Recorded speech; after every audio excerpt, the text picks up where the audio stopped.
Now, what stood out to me with what you just said is these markets offer a friendlier regulatory environment.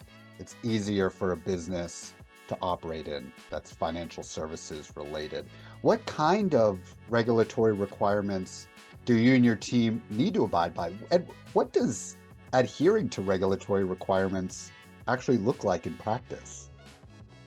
Yeah, it's a good question. So it's to be very honest with you, John, it's like it's an ongoing research.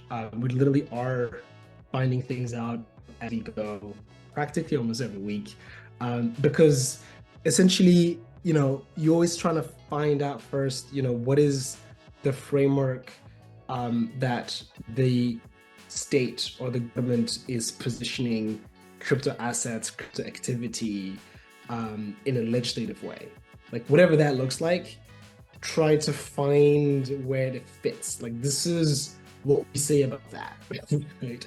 However gray it may be, right? You just need to know where's the position, because this is why we're not going to be in countries where like some country be like, look, any crypto activity, we just not even we technically ban that, right?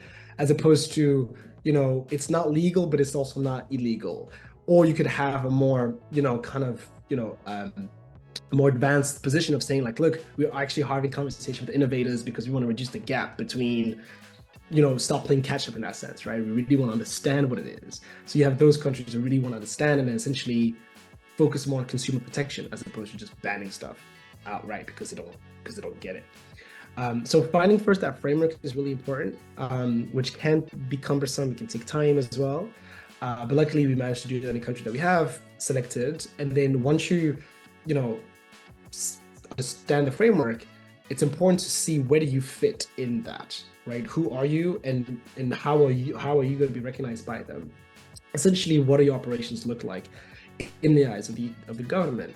And then, like, hopefully, if they have already identified in crypto asset management or digital asset management or virtual asset management, in their respective framework, then it's easy. Then okay, cool, this is what I got to do. And then they mentioned about the fact that there's a specific license that you need to have in order to operate legally. And since just basically what that means is just holding people's assets legally, right? So which means that now you have to have had that license set up, essentially just what you have to pay for.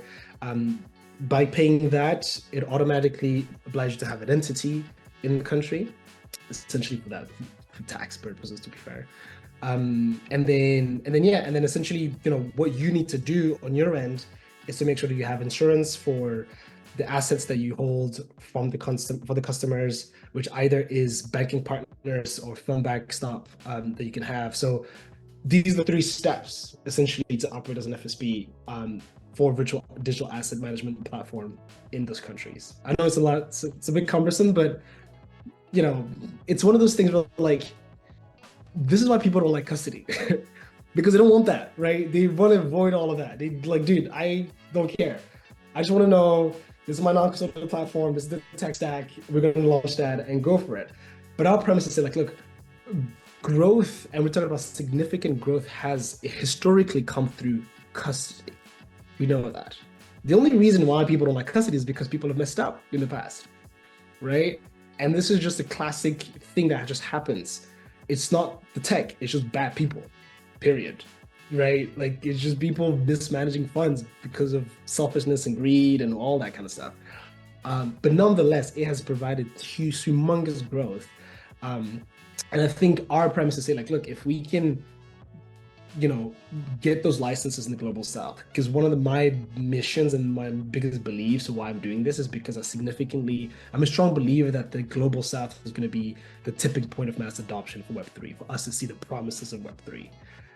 But for that, people need a easier experience. The experience today is bad, and we're not going to get there with what we have today.